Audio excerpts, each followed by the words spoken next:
Hi students, welcome to our channel. കഴിഞ്ഞ ക്ലാസ്സിൽ നമ്മൾ ഹിസ്റ്ററിയിലെ പ്രധാനപ്പെട്ട 30 ക്വസ്റ്റ്യൻസാണ് ഡിസ്കസ് ചെയ്തത്.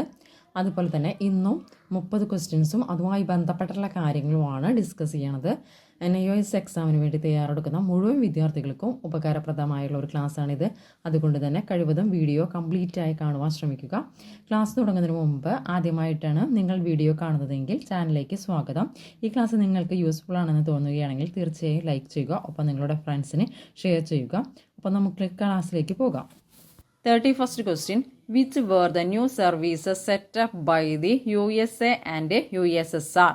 USA-യുടെയും USSR-നെയും പ്രധാനപ്പെട്ട ന്യൂ സർവീസസുകൾ ഏതൊക്കെയാണ്? USA-യുടെ വോയിസ് ഓഫ് അമേരിക്കയും USSR-ന്റെ റേഡിയോ മോസ്കോയും വോയിസ് ഓഫ് അമേരിക്കയുമാണ് USA-യുടെയും USSR-നെയും പ്രധാനപ്പെട്ടുള്ള ന്യൂസ് സർവീസുകൾ. അമേരിക്കയുടെ അല്ലെങ്കിൽ USA-യുടെ വോയിസ് ഓഫ് അമേരിക്കയും USSR-ന്റെ radio മോസ്കോയും. 32nd question. Which countries formed the part of Axis powers? ഏതൊക്കെ രാജ്യങ്ങൾ തമ്മിലാണ് ആക്സിസ് പവേഴ്സ് അല്ലെങ്കിൽ അച്ചുതണ്ട് ശക്തികൾ രൂപീകരിക്കപ്പെട്ടുള്ളത്? ഏതൊക്കെ രാജ്യങ്ങൾ തമ്മിലാണ്? Germany, Italy, Japan. IGJ എന്ന് ഓർത്ത് വെച്ചാൽ മതി. Germany, Italy, Japan. Germany, Italy, Japan എന്നീ രാജ്യങ്ങൾ തമ്മിലാണ് ആക്സിസ് പവേഴ്സ് രൂപീകരിക്കപ്പെട്ടുള്ളത്. ഏത് കാലഘട്ടത്തിലാണ് ഇത് ആക്സിസ് പവേഴ്സ് രൂപീകരിക്കപ്പെട്ടിട്ടുള്ളത്? സെക്കൻഡ് വേൾഡ് വാറിൻ്റെ കാലഘട്ടത്തിൽ. സെക്കൻഡ് വേൾഡ് വാർ 1939 മുതൽ 1945 വരെയുള്ള കാലഘട്ടമാണ് സെക്കൻഡ് വേൾഡ് വാർ. ഈ കാലഘട്ടത്തിലാണ് രൂപീകരിക്കപ്പെട്ട സൈനിക സഖ്യങ്ങളായിരുന്നു ആക്സിസ് പവേഴ്സും അലൈഡ് പവേഴ്സും. അതിൽ ആക്സിസ് പവേഴ്സിൻ്റെ പ്രധാനപ്പെട്ട രാജ്യങ്ങളാണ് Germany, Italy, Japan. 33rd question. Which countries formed the part of allied powers? ഏതൊക്കെ രാജ്യങ്ങൾ തമ്മിലാണ് സഖ്യകക്ഷികൾ അല്ലെങ്കിൽ അലൈഡ് പവേഴ്സ് രൂപീകരിക്കപ്പെട്ടത്? ഏതൊക്കെ രാജ്യങ്ങൾ തമ്മിലാണ്? England, France, China. EFC എന്ന് ആലോചിച്ചാൽ മതി. EFC, England, France, China. England, France, China എന്നീ രാജ്യങ്ങൾ തമ്മിലാണ് അലൈഡ് പവേഴ്സ് രൂപീകരിക്കപ്പെട്ടത്. ഇതും സെക്കൻഡ് വേൾഡ് വാറിൻ്റെ കാലഘട്ടത്തിൽ രൂപീകരിക്കപ്പെട്ടുള്ളതാണ്. സെക്കൻഡ് വേൾഡ് വാർ 1939 മുതൽ 1945 വരെയുള്ള കാലഘട്ടമാണ്. ഈ കാലഘട്ടത്തിൽ രൂപീകരിക്കപ്പെട്ട രണ്ട് സൈനിക സഖ്യങ്ങളാണ് ആക്സിസ് പവേഴ്സും അലൈഡ് പവേഴ്സും. ആക്സിസ് പവേഴ്സിൽ ജർമ്മനി, ഇറ്റലി, ജപ്പാനും അലൈഡ് പവേഴ്സിൽ ഇംഗ്ലണ്ട്, ഫ്രാൻസ്, ചൈന എന്നീ രാജ്യങ്ങളാണ് ഉൾപ്പെടുന്നത്. 34th question. Which leader coined the famous term iron curtain? ഏത് ലീഡറാണ് അയൺ കർട്ടൈൽ എന്നുള്ള ടേം കൊണ്ടുവന്നിട്ടുള്ളത്? ഏത് ലീഡറാണ്? ചർച്ചിലാണ് അയൺ കർട്ടൈൽ എന്ന ടേം കൊണ്ടുവന്നിട്ടുള്ളത്. സെക്കൻഡ് വേൾഡ് വാർ അവസാനിക്കുന്നത് 1945-ലാണ്. 1939 മുതൽ 1945 വരെയുള്ള കാലഘട്ടമാണ് സെക്കൻഡ് വേൾഡ് വാർ. ഈ സെക്കൻഡ് വേൾഡ് വാർ അവസാനിക്കുന്നത് മുതൽ 1991 നമ്മുടെ കോൾഡ് വാർ അവസാനിക്കുന്നത്. കോൾഡ് വാർ എന്ന് പറഞ്ഞു കഴിഞ്ഞാൽ അമേരിക്കയും സോവിയറ്റ് യൂണിയനും തമ്മിലുള്ള യുദ്ധമാണ്, ശീതയുദ്ധം, കോൾഡ് വാർ. ഇതിൻ്റെ അവസാനം വരെ യൂറോപ്പിനെ രണ്ട് വ്യത്യസ്ത മേഖലകളായി വിഭജിക്കുന്ന അതിർത്തിയാണ് അയൺ കർട്ടൈൽ എന്നതുകൊണ്ട് ഉദ്ദേശിക്കുന്നത്. ഈ ടേം കൊണ്ടുവന്നിട്ടുള്ളത് ചർച്ചിലായിരുന്നു. 35th question. What does NATO stand for? നാറ്റോൻ്റെ എങ്ങനെയാണ് എക്സ്പാൻഡ് ചെയ്യുക?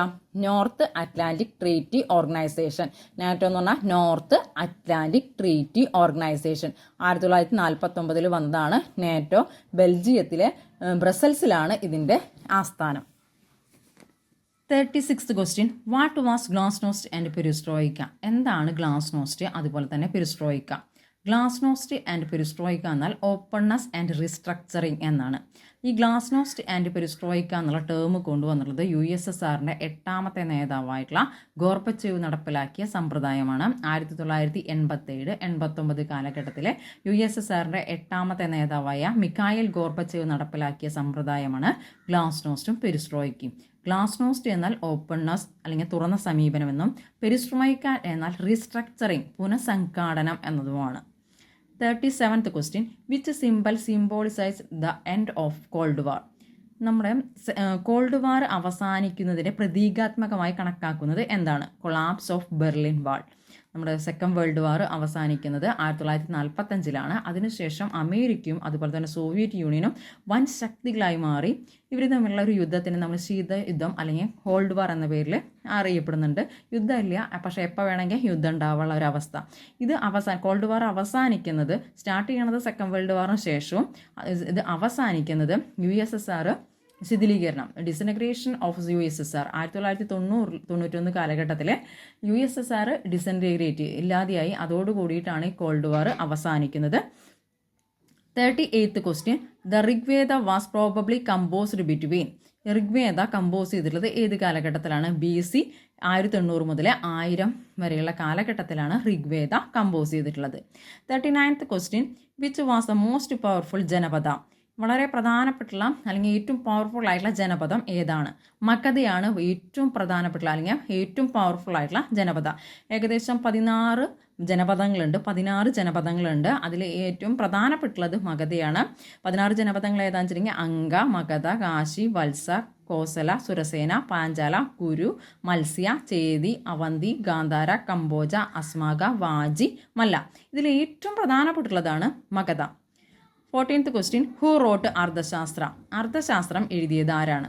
അർത്ഥശാസ്ത്രം എഴുതിയിട്ടുള്ളത് കൗടില്യ, ചാണക്യ അല്ലെങ്കിൽ വിഷ്ണുഗുപ്ത എന്നറിയപ്പെടുന്ന വ്യക്തിയാണ്.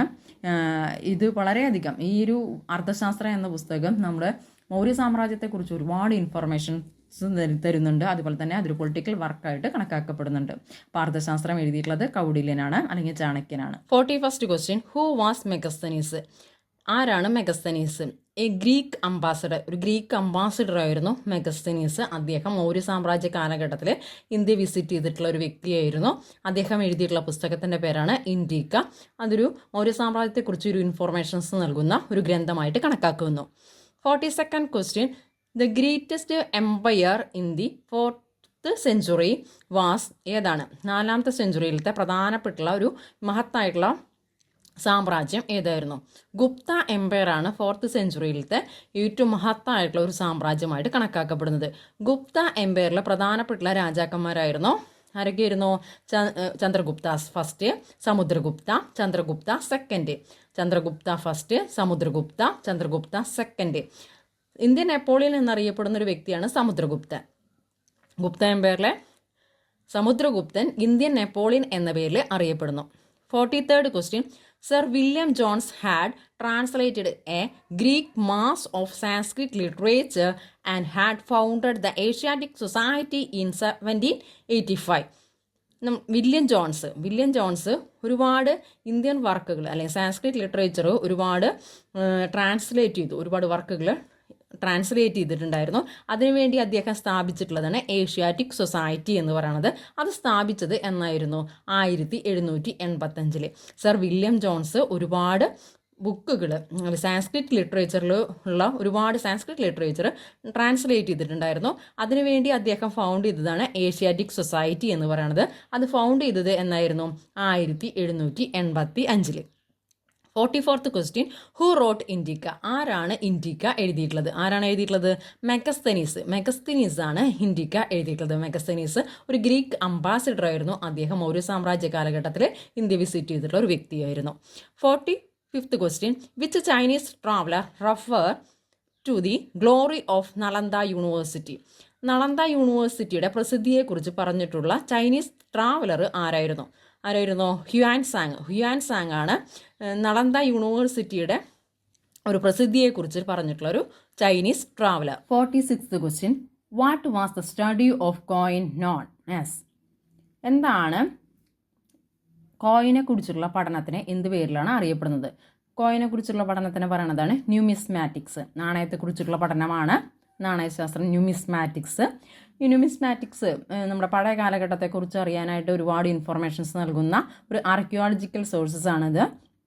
ആ ഒരു കാലഘട്ടത്തിൻ്റെ ഇമ്പോർട്ടൻ്റ് ആയിട്ടുള്ള എന്തൊക്കെ മെറ്റലാണ് അവർ ഉപയോഗിച്ചിട്ടുണ്ടായിരുന്നത്, അതുപോലെ തന്നെ അവിടുത്തെ പ്രധാനപ്പെട്ട കിങ്, ആ കാലഘട്ടം, അതിനെക്കുറിച്ചൊക്കെ ഒരുപാട് ഇൻഫോർമേഷൻസ് നൽകുന്നതാണ്. അപ്പോൾ കോയിനെക്കുറിച്ചുള്ള പഠനമാണ് എന്ത്? ന്യൂമിസ്മാറ്റിക്സ്. കോയിനെക്കുറിച്ചുള്ള പഠനമാണ് numismatics. 47th question, name the metal used to make punch marked coins. ഇന്ത്യയിൽ പ്രചാരം ഉണ്ടായിരുന്ന ഒരു കോയിൻ ആയിരുന്നു punch marked coins.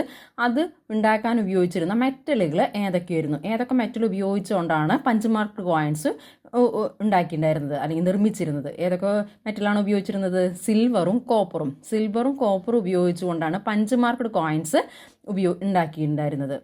48th question, which dynasty issued the first gold coins in India. ഇന്ത്യയിൽ ആദ്യമായിട്ട് ഗോൾഡ് കോയിൻസ് പുറത്തിറക്കിയത് ഏത് ഡൈനാസ്റ്റിയാണ്? ഏത് ഡൈനാസ്റ്റിയാണ്? കുഷാനാസ് ആണ് ഇന്ത്യയിൽ ആദ്യമായിട്ട് ഗോൾഡ് കോയിൻസ് പുറത്തിറക്കിയിട്ടുള്ളത്. 49th question, what is the study of inscriptions called? ശിലാലിഖിതങ്ങളെ കുറിച്ചുള്ള പഠനത്തിന് എന്ത് പേരിൽ അറിയപ്പെടുന്നുണ്ട്? എപ്പിഗ്രാഫി. ഇൻസ്ക്രിപ്ഷനെ കുറിച്ചുള്ള പഠനമാണ് എന്ത്? എപ്പിഗ്രാഫി, ശിലാലിഖിത ശാസ്ത്രം. എപ്പിഗ്രാഫി എന്ന് പറഞ്ഞാൽ ഇൻസ്ക്രിപ്ഷനെ കുറിച്ചുള്ള പഠനമാണ്. ഇൻസ്ക്രിപ്ഷൻ എന്ന് പറഞ്ഞാൽ ശിലാലിഖിതങ്ങളെ കുറിച്ചുള്ള പഠനമാണ് എപ്പിഗ്രാഫി. ഇൻസ്ക്രിപ്ഷനെ കുറിച്ചുള്ള പഠനമാണ് epigraphy. 15th question, give the names of 4 Vedas. ഏതൊക്കെയാണ് പ്രധാനപ്പെട്ടുള്ള 4 വേദങ്ങൾ? ഏതൊക്കെയാണ്? നമ്മുടെ പ്രധാനപ്പെട്ടുള്ള 4 വേദങ്ങളാണ് Rigveda, Samaveda, Yajurveda, Atharvaveda. 51st question, who coined the term neolithic? Neolithic എന്നുള്ള ടേം കൊണ്ടുവന്നിട്ടുള്ളത് ആരാണ്? നിയോളത്തിക് എന്നുള്ള ടേം കൊണ്ടുവന്നത് ജോൺ ലുബോക്ക് ആണ് നിയോളത്തിക് എന്നുള്ള ടേം കൊണ്ടുവന്നിട്ടുള്ളത്. അപ്പോൾ നമ്മൾ സ്റ്റോൺ ഏജിലെ പ്രധാനപ്പെട്ട 3 ഘട്ടങ്ങളാണ് പാലിയോളത്തിക് ഏജ്, പുരാതന ശിലായുഗം, മെസോളത്തിക് ഏജ്, മധ്യശിലായുഗം, നിയോളത്തിക് ഏജ്, നവീന ശിലായുഗം. നിയോളത്തിക് എന്നുള്ള ടേം കൊണ്ടുവന്നിട്ടത് ജോൺ ലൂബോക്കാണ്. 52nd question, what were the different phases of Harappan culture? Harappan കൾച്ചറിൻ്റെ ഡിഫറെൻറ്റ് ഫേസസുകൾ ഏതൊക്കെയാണ്? ഏർലി ഹാരപ്പൻ ഫേസ് എന്ന് പറഞ്ഞു കഴിഞ്ഞാൽ 3500 BC മുതൽ 2600 BC വരെ. മെച്ചുവർ ഹാരപ്പൻ ഫേസ് 2600 BC മുതൽ 1900 BC വരെ. ലേറ്റ് ഹാരപ്പൻ ഫേസ് 1900 BC മുതൽ 1400 BC വരെ. അപ്പോൾ ഹാരപ്പൻ കൾച്ചറും 3500 BC മുതൽ 1400 BC വരെയാണ്. ഈ കാലഘട്ടത്തിന് നമ്മൾ 3ആയിട്ട് ഡിവൈഡ് ചെയ്യുന്നുണ്ട്. Early Harappan phase, mature Harappan phase, late Harappan phase. ഇതാണ് പ്രധാനപ്പെട്ട ഹാരപ്പൻ കൾച്ചറിൻ്റെ പ്രധാനപ്പെട്ട ഫേസസുകൾ കേട്ടോ. അടുത്തത് 53rd question, who discovered Mohenjodaro? ആരാണ് മോഹൻജിദാരോ ഡിസ്കവർ ചെയ്യപ്പെട്ടത്? മോഹൻജിദാരോ ഡിസ്കവർ ചെയ്തത് R.D. ബാനർജി ആണ് മോഹൻജിദാരോ ഡിസ്കവർ ചെയ്തത് അല്ലെങ്കിൽ അത് കണ്ടുപിടിച്ചത്. മോഹൻജിദാരോ കണ്ടുപിടിച്ചത് R.D. ബാനർജിയാണ്. ഹു ഡിസ്കവേർഡ് ഹാരപ്പ ഡിസ്കവർ ചെയ്തത് ആരാണ്? D.R. സാഹ്നി, ദയറാം സാഹ്നിയാണ് ഹാരപ്പ ഡിസ്കവർ ചെയ്തത്. 55th question, where the bronze dancing girl found? എവിടെ നിന്നാണ് ബ്രോൺസ് ഡാൻസിങ് ഗേൾ ലഭിച്ചത്? മോഹൻജിദാരോയിൽ നിന്നാണ് ബ്രോൺസ് ഡാൻസിങ് ഗേൾ അല്ലെങ്കിൽ വെങ്കല ശില്പം നമുക്ക് ലഭിച്ചത്. 56th question, from where has the famous Pashupati seal been discovered? എവിടെ നിന്നാണ് നമുക്ക് പശുപതി സീല്, ഫേമസ് ആയിട്ടുള്ള പശുപതി സീല് കണ്ടുപിടിക്കപ്പെട്ടത്? ഏത് സ്ഥലത്ത് നിന്നാണ്? എവിടെ നിന്നാണ്? മോഹൻജിദാരോയിൽ നിന്നാണ് പശുപതി സീല് നമുക്ക് കണ്ടുപിടിക്കപ്പെട്ടത് അല്ലെങ്കിൽ ഡിസ്കവർ ചെയ്യപ്പെട്ടത്. എവിടെ നിന്നാണ്? മോഹൻജിദാരോയിൽ നിന്നാണ് പശുപതി സീല് നമുക്ക് ലഭിച്ചത്. 57th question, which tree is often represented on the Harappan seal? Harappan സീലിൽ നമ്മൾ കാണപ്പെടുന്ന ഒരു ട്രീ ഏതാണ്? പീപ്പിൾ ട്രീസ് ആണ് നമ്മൾ ഹാരപ്പൻ സീലുകളിൽ നമുക്ക് കാണപ്പെടുന്നത്. 58th question, Harappan civilisation also known as? Harappan സിവിലൈസേഷന് പറയുന്ന മറ്റൊരു പേരെന്താണ്? Indus Valley civilisation. ഹാരപ്പ എന്ന സ്ഥലം ആദ്യം ഡിസ്കവർ ചെയ്യപ്പെട്ടതുകൊണ്ട് ഇതിനെ ഹാരപ്പൻ സിവിലൈസേഷൻ എന്ന പേരിൽ അറിയപ്പെട്ടു. ഇൻഡസ് റിവറിൻ്റെ അടുത്താണ് ഈ സിവിലൈസേഷൻ ഡെവലപ്പ് ചെയ്തത്, അതുകൊണ്ട് തന്നെ ഇൻഡസ് വാലി സിവിലൈസേഷൻ എന്ന പേരിൽ അറിയപ്പെടുന്നു. 59th question, how was the Harappan script written? എങ്ങനെയാണ് ഹാരപ്പൻ സ്ക്രിപ്റ്റ് എഴുതുന്നത്? ഹാരപ്പൻ സ്ക്രിപ്റ്റ് റൈറ്റിൽ നിന്ന് ലെഫ്റ്റിലേക്ക്, റൈറ്റ് ടു ലെഫ്റ്റ്, വലത് നിന്ന് ഇടത്തോട്ടാണ് ഹാരപ്പൻ സ്ക്രിപ്റ്റ് എഴുതുന്നത്. ഹാരപ്പൻ സ്ക്രിപ്റ്റ് ഒരു പിക്ടോഗ്രാഫിക്, ഒരു ചിത്രലിപിയാണ്. ഇതുവരെ ഇത് വായിച്ചെടുക്കാൻ അല്ലെങ്കിൽ ഡെസിഫർ ചെയ്യാനായിട്ട് നമുക്ക് സാധിച്ചിട്ടില്ല. 16th question, which natural calamities are held responsible for the decline of Harappan civilisation? Harappan civilisation decline ചെയ്തു പോകാനുള്ള കാരണങ്ങൾ എന്തൊക്കെയായിരുന്നു? Flood, earthquake. അതുപോലെ തന്നെ ചരിത്രകാരന്മാരുടെ ഇടയിൽ കൃത്യമായിട്ട് അല്ലെങ്കിൽ യുനാനിമസ് ഏക അഭിപ്രായം ഇല്ല. എങ്ങനെയാണ് ഹാരപ്പൻ സിവിലൈസേഷൻ ഡിക്ലൈൻ ചെയ്തു പോയത് എന്നുള്ളതിന് ഏക അഭിപ്രായമില്ല.